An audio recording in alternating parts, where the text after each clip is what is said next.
सभी को नमस्ते। अभी हम लोग यम का उच्चारण कर रहे थे, यम नियम का हम पढ़ रहे थे। तो आज हम पढ़ेंगे यम का कुछ भाग हमारा रहता है, उसको पूरा पढ़ने का प्रयास करेंगे। तो आप सभी को पता है कि यम क्या है और नियम क्या है, बताने का तात्पर्य कोई विशेष बनता नहीं है। तो हम चलेंगे, अब आज चलेंगे ब्रह्मचर्य के ऊपर। ब्रह्मचर्य क्या है कि हम समझ लेते हैं कि काम वासना से संबंधित होगा या फिर कोई सेक्स से संबंधित होगा, ऐसा कुछ नहीं होता। ये ब्रह्मचर्य का तात्पर्य हम ये समझ सकते हैं कि संयम से है आपकी इच्छाओं पे नियंत्रण हाथ से आपका, ठीक है ना। सही, जितना आप संयम रहेंगे उतना आपकी इच्छाएं शांत रहेगी, इतना ही आपके मन में जो विकार है वो उत्पन्न कम होंगे। कहते हैं कि मन, इंद्रियां, शरीर द्वारा उत्पन्न वासनाएं, विकारों का दमन संयम कहलाता है। वासनाओं से संबंधित है यहाँ पे कि आपके मन में क्या विचार चल रहे हैं, आपकी इंद्रियां के माध्यम से आपके शरीर में कितनी इच्छाएं उत्पन्न हो रही हैं।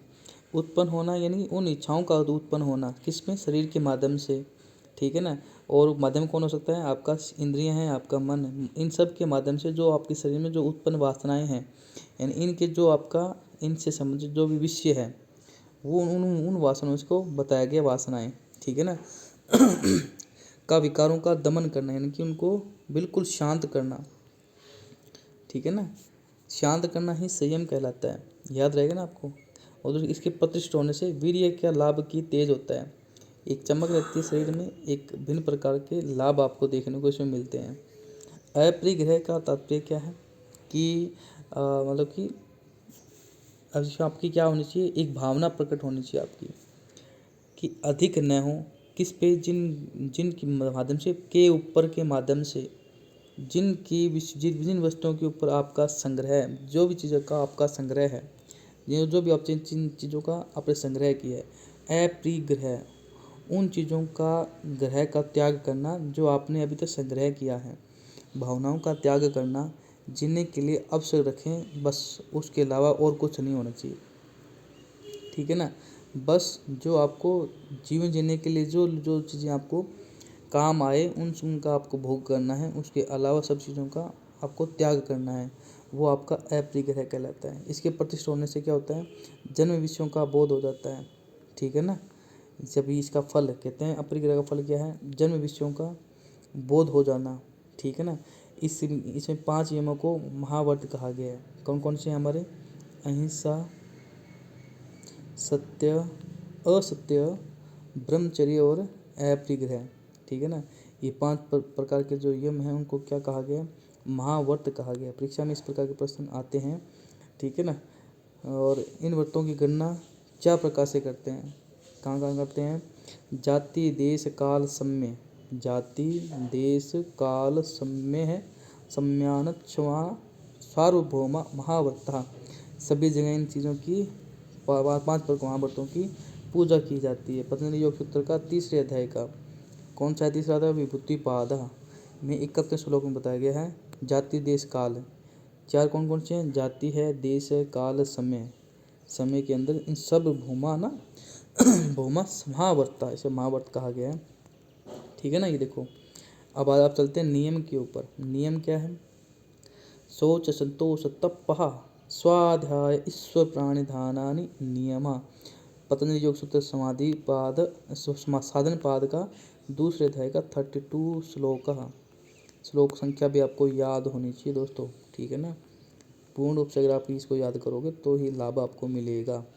पहला अर्थ है सोच। सोच क्या है आपका, शुद्धि से लेके चलते हैं हम लोग, शुद्धि से लेके चलते हैं। शुद्धि कैसी होनी चाहिए, बाह्य और आंतरिक दोनों प्रकार की शुद्धि आपकी होनी चाहिए।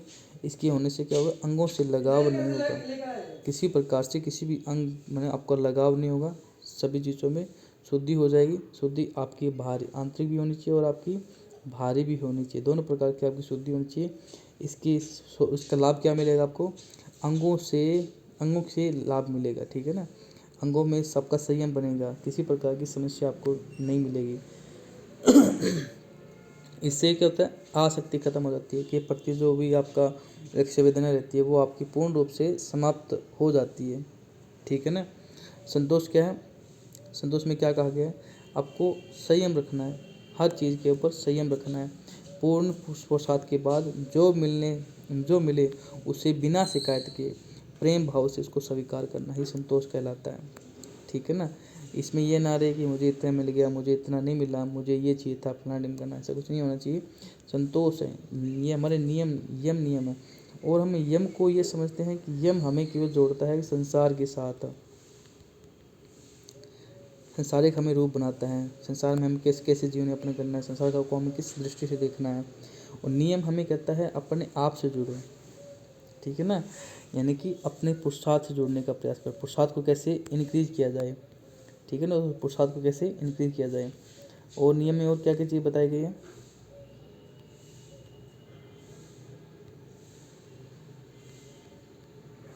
सोच, संतोष, तप, ठीक है ना, इसके प्रतिष्ठ होने से, किसके, सोच संतोष के प्रतिष्ठ होने से क्या होता है, सर्वोत्तम सुख की प्राप्ति इसमें आपको होती है। हर प्रकार का सुख आपको मिल जाता है। तपा का अर्थ क्या है, तपः सत्य मार्ग पर चलने से सभी द्वंद्वों का सहन करना। ठीक है। तप का तात्पर्य इसका ये समझिए कि जैसे कि आप एक स्थान से दूसरे स्थान के बीच आप जा रहे थे, तो उस स्थानों के मध्य में आपको भिन्न भिन्न प्रकार की रुकावटें आपको देखने को मिली। आप उन रुकावटों को पार करते हुए स्टेप बाय स्टेप चलते गए और आप यहाँ तक पहुँच गए। जब आप यहाँ तक पहुँचे, जो रुकावटें आपके बीच में आई, उन सब को क्या कहते हैं, तप कहते हैं। ठीक है ना। जो भी व्यवधान आपके मार्ग में पैदा होते हैं, उन सब को पार करते हुए आगे की तरफ बढ़ना, वो आपका तप कहलाता है। और जब आपका ये तप सक्सेसफुल हो जाता है तो क्या होता है, अशुद्धियों का क्षय, शरीर व इंद्रियों पर सिद्धि की प्राप्ति आपकी हो जाती है। आपको सब लोग सुख का लाभ आपको मिलता है जब आप इन चीज़ों को इन द्वंद्वों को सहन करते हुए जब किसी मार्ग पे आगे बढ़ते हैं, सत्य के मार्ग पे आगे चलते हैं, तो क्या होता है, अशुद्धियों का क्षय हो जाता है। जो आपके शरीर में जो विकार बने हुए थे, जो भी आपके काम वासनाएं बने हुए, उनको क्षय हो जाता है। शरीर व इंद्रियों पर सिद्धियाँ प्राप्त होती है, इच्छाएं आपकी शांत हो जाती है। ठीक है। और जब भी इस पे थोड़ा ध्यान रखें कि जब भी आप किसी पे भी किसी व्यक्ति माध्यम से कोई भी चीज़ आप प्रकट करना चाहते हैं, तो सबसे पहले ये जरूरी है, स्वाध्याय, स्वयं का अध्ययन करना। इसको हम सामान्य रूप से समझते हैं, स्वयं का अध्ययन करना। आत्म उन्नति से सहायक साहित्य का अध्ययन व आत्म निरीक्षण करना, अपने आप का ही अध्ययन करना, आत्मनिरीक्षण। ठीक है ना, अपने आप का ही अध्ययन करने का प्रयास करें। ठीक है, सिंपल सा कार्य करें। दूसरा, इसके प्रति क्या है, इसके होने से क्या होता है, इष्ट देवता की लाभ आपको मिलता है, के संबंध के साथ आपका संबंध हो जाता है। ठीक है ना, आप और वो एक ही प्रतिष्ठ हो जाते हैं। जब आप स्वाध्याय करते हैं, आप अपने स्वयं के बारे में जानते हैं कि हुआ हमारी, ठीक है ना, ये सबसे आप हमेशा कि मैं कौन हूँ, एक प्रश्न हमेशा पूछिए और जानने का प्रयास कीजिए, यही हमारा स्वाध्याय है। ठीक है ना जी। अगला है ईश्वर प्राणिधानानि। ठीक है ना। अब ईश्वर प्राणिधान क्या है, आपके पास जो कुछ भी है, ठीक है, जो कुछ भी है, समस्त क्रियाकलाप हैं, उसको क्या करें, ईश्वर के प्रति समर्पित कर दें। एक सूत्र भी आता है, इसमें हम आगे बढ़ेंगे कि तस्मिन् परम गुरु अर्पणम सर्व क्रियाणाम, कि जब आपको कोई परम गुरु की प्राप्ति आपको हो जाती है, तो सब क्रियाकलाप उसको समर्पित कर दें। और इसके होने से क्या होता है, समाधि की प्राप्ति आपकी हो जाती है। ये समाधि कौन सी है, जो हमारे हमारे जो खुद के नियम के माध्यम से जो समाधि हमें प्राप्त मिलती है, एक संयम की जो समाधि है, उसका फल हमें इसमें मिल जाता है। ठीक है ना। अब क्या आता है, प्रतिपक्ष भावनम। इसे प्रतिपक्ष में क्या कहा गया है, किसी कार्य को करने के लिए पक्ष व विपक्ष का ध्यान रखना ही प्रतिपक्ष भावनम है। ठीक है ना। ये किसमें बताया गया, ईश्वर प्राणिधान। और ईश्वर प्राणि कब होगा, जब आप स्वाध्याय करेंगे। प्रतिपक्षी भावना कब आपके मन में पैदा होगी, जब आप किसी भी विषय के ऊपर ना किसी पक्ष से ना किसी विपक्ष से आप ध्यान रखोगे। ठीक है ना। जब क्योंकि सब कुछ अपने ईश्वर को दे दिया, जो मेरे पास था वो सब कुछ एक साइड में हो के, बिल्कुल स्वस्थ हो के, ठीक है, आप कोई भी कार्य को अच्छे से कर सकते हो। सॉरी। अगला कहा गया आसनेन। आसन के बारे में बताया गया। देखो, पहले हमने पढ़ा यम, है नियम। अब पढ़ेंगे आसन के ऊपर जो अष्टांग योग का तीसरा जो अंग बताया गया, ठीक है ना। अब इसमें क्या कहा गया, महर्षि पतंजलि ने स्थिर सुखम आसन, जिस प्रकार बैठे हैं वो सुख प्राप्त हो रहा हो उस आसन को ही आसन कहते हैं, ठीक है ना। कौन सा सुख, आप मान लीजिए आप सामान्य आसन में बैठे हैं, उस आसन में दो चीज़ आपकी अप्लाई होनी चाहिए। एक तो आपका स्टेबिलिटी होनी चाहिए, स्थिरता होनी चाहिए, स्थिर अवस्था में होनी चाहिए। दूसरा आपको सुख का की उसमें प्राप्ति होती है, कोई पीड़ा न होती है उस शरीर के अंदर, ठीक है ना। तो वो आपका आसन माना जाएगा स्थिर सुखम आसन के अनुसार से। तो ये जो आसन का वर्णन किया गया 13 प्रकार के जो आसन बताए गए हैं, महर्षि व्यास जी ने बताया है ये, ना कि महर्षि पतंजलि जी ने बताया है। तो ये व्यास भाष्य जो हम मूल ग्रंथ पढ़ते हैं उसमें ये वर्णन मिलता है। जो 13 प्रकार के जो आसन बताए गए हैं कौन कौन से हैं, पद्मासन, वीरासना, स्वस्तिकासन, दंडासना, सोपाश्रय, जिसमें हमें क्या होता है एक मतलब कि जिससे एक कहते हैं कि ये एकमात्र आसन ऐसा है जिसमें आपको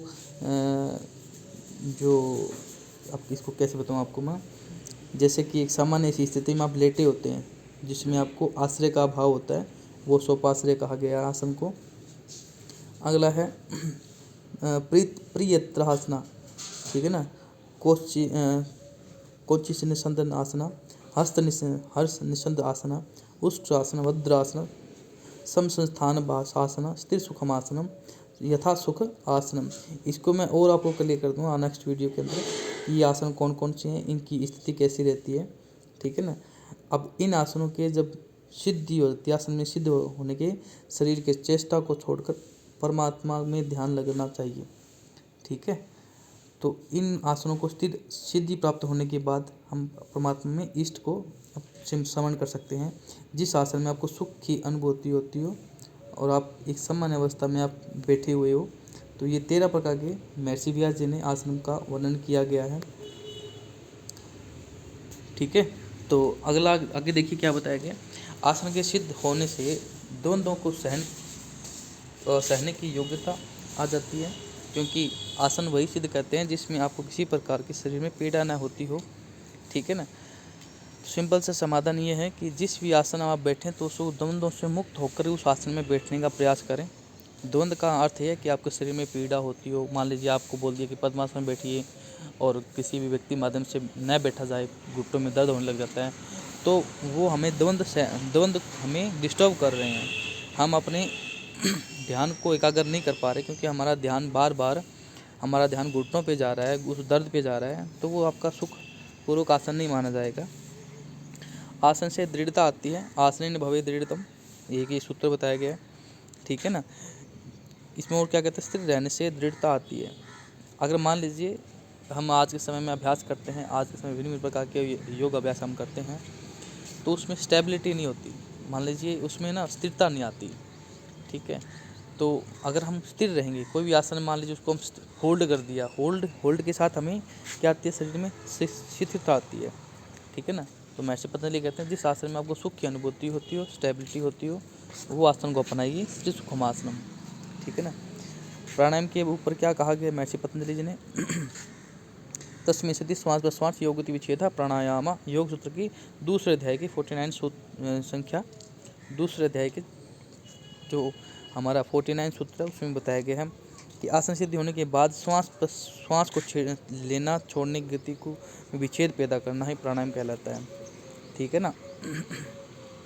किस तरह बताया गया है ये देखिए, तस्मिन् सति, किसके बाद में करें भी, उसके बाद में, किसके बाद में, आसन के बाद में, श्वास पर श्वास यानी कि श्वास लेना, श्वास को छोड़ में, योग गति विच्छेद, जो विच्छेद होता है उसमें ही विस्तार करना है।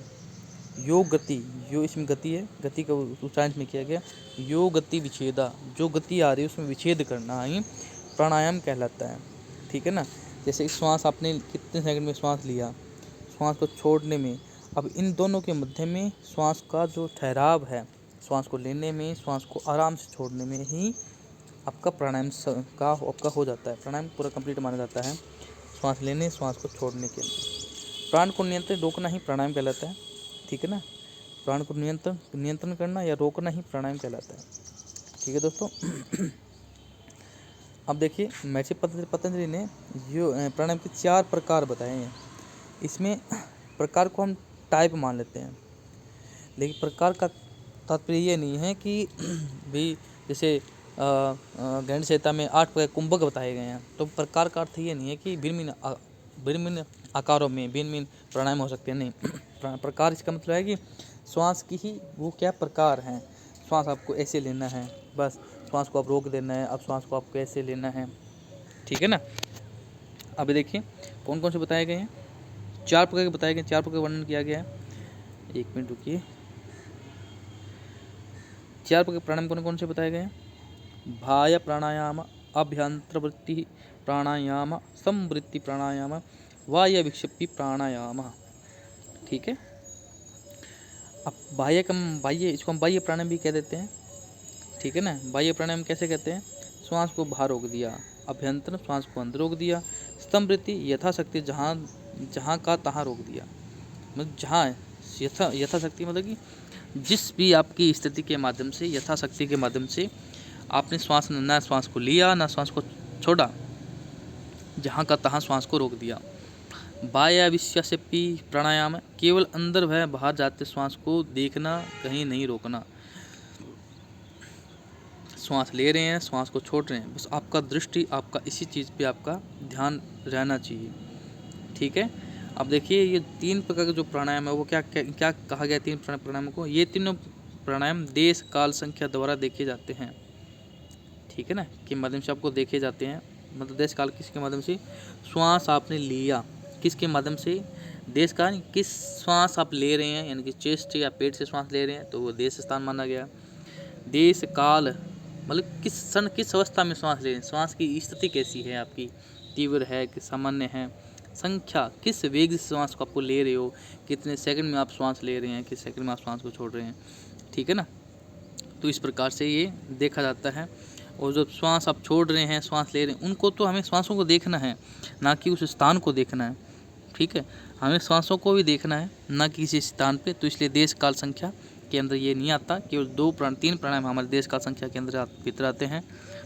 अगला देखिए प्राणायाम के अभ्यास से प्रकाश के आवरण का हट जाता है। ठीक है ना। प्राणायाम के अभ्यास से जो प्रकाश का जो आवरण है वो हमारा क्षीण हो जाता है। जो भी प्रकाश का आवरण, जो भी मतलब हमारे चित्त पे मिथ्या ज्ञान है, हमें अंतःमुखी हम हो जाते हैं प्राणायाम के माध्यम से। तथा अगला क्या कहा गया, तत्सीयते प्रकाश आवरणम। ये संस्कृत में बता दिया कि प्रकाश आवरण समाप्त हो जाता है। तत्सीयति, सीयते मतलब कि हट जाना, विनाश हो जाना। प्रकाश आवरण तत्त मतलब ये विसर्ग उपसर्ग का वर्णन किया गया कि किसके अभ्यास से प्राणायाम के अभ्यास से धारणा अभ्यास कर सकने की मानसिक क्षमता की प्राप्ति होती है। किसी चीज़ को धारण करना ही धारणा कहलाता है। ठीक है ना। जैसे कि धर्म है, धर्म क्या है, धारणादिति धर्मा, कि उसको धारण किया हो, किसी भी चीज़ को धारण किया हो। तो पर हमने प्राणायाम के माध्यम से श्वासों पे श्वास की स्थिति को धारण किया हुआ है हमने। ठीक है ना। अगला प्रत्याहार, इंद्रियों का अंतर्मुखी होना। प्रत्याहार के प्रति जो आहार है, क्या कहा गया, सविष्य संप्रयोग चित्तस्य स्वरूप शून्य स्वरूपानुकारा इंद्रियाणा प्रत्याहारणा। क्या कहा गया, सब मतलब कि स्वयं के जो विषय है, संप्रयोग के प्रति जो उनके प्रति जो योग बनता है, चित्त से जो हमारे चित्त के माध्यम से, स्वरूप अनुकार उनके स्वरूप के अनुसार, इंद्रियाण प्रत्याहारा, क्या करना, उनका क्या हो गया ना, स्वयं के विषयों के प्रति जो उनका स्वरूप है, जो हमारे चित्त में बन रहा है, वही हमारा प्रत्याहार है। उनको अंतर्मुखी करना। इंद्रियों को अपने आप विषयों में विमुख होने पर चित्त स्वरूप हो जाता है। ठीक है ना। जब इंद्रियां हमारे अपने विषयों, जो भी विषय उनके स्वरूप, जो भी उनके स्वरूप अपने इंद्रियों के, उसका क्या हो जाना, उनका अंतर्मुखी हो जाना, उनका अपने विषयों से हट जाना, विमुख हो जाना ही क्या कहलाता है, पूर्ण रूप से चित्त कहलाता है। चित्त स्वरूप हो जाता है। ठीक है ना। प्रत्याहार की सिद्धि होने से इंद्रियों का साधक का उच्चतम नियंत्रण हो जाता है, ठीक है ना। जैसे कि आँखों का काम क्या है, आँखों का काम है देखना, सिंपल सा वर्ड है, आँखों का काम है देखना। क्या देखना, कोई भी माध्यम से देखना है, लेकिन उससे हमारे चित्त में क्या उसका फ़र्क पड़ रहा है, क्या उसका असर आ रहा है, उस चीज़ को हटाना, उन देखने की उस चीज़ों को हटाना जो आपके चित्त में अलग प्रकार की विकृति लेके आ रहे हैं, उन चीज़ों को हटा देना ही प्रत्याहार कहलाता है, ठीक है ना। तो आज हम पढ़ेंगे केवल प्रत्याहार तक। अगली क्लास में मिलते हैं, जो हम आगे जो हमारा विभूतिपाद से जो प्रारंभ होता है, जो सूत्र हमारे वहाँ तक पढ़ेंगे। यहाँ तक हमारा साधन पाद कंप्लीट हो गया था, ठीक है ना। विभूतिपाद में धारणा ध्यान के बारे में बताया गया है, जो कि हम अगली कक्षा में पढ़ेंगे। यहाँ से प्रत्याहार के बाद में हमारे जो 5 जो अंग बताए गए हैं वो हमारे अंतर्मुखी हैं, और 3 जो अंग है वो हमारे ये जो 5 जो अंग बताए गए वो हमारे बहिर्मुखी हैं, 3 है वो हमें अंदर की तरफ लेके जाते हैं। तो इनको जो बीज का काम करते हैं वो प्रत्याहारी काम करता है। कौन काम करता है, प्रत्याहारी काम करता है, जो हमें इन 2 चीज़ों को आपस में जोड़ता है। सेतु का काम प्रत्याहार कहलाता है। ये भी प्रश्न बन सकता है, वैसे भी परीक्षा में कई बार पूछा होता है कि अष्टांग योग के अंदर मध्यम बीज का जो भाग है वो कौन सा है, ठीक है ना दोस्तों। चलिए, आप सभी से अनुरोध है कि आप इसको ज़्यादा से ज़्यादा शेयर करें। अगर आप किसी भी प्लेटफॉर्म से देख रहे हैं, यूट्यूब फेसबुक के माध्यम से, तो आप इसको शेयर और सब्सक्राइब ज़रूर करें। हरि ओम तत्सत।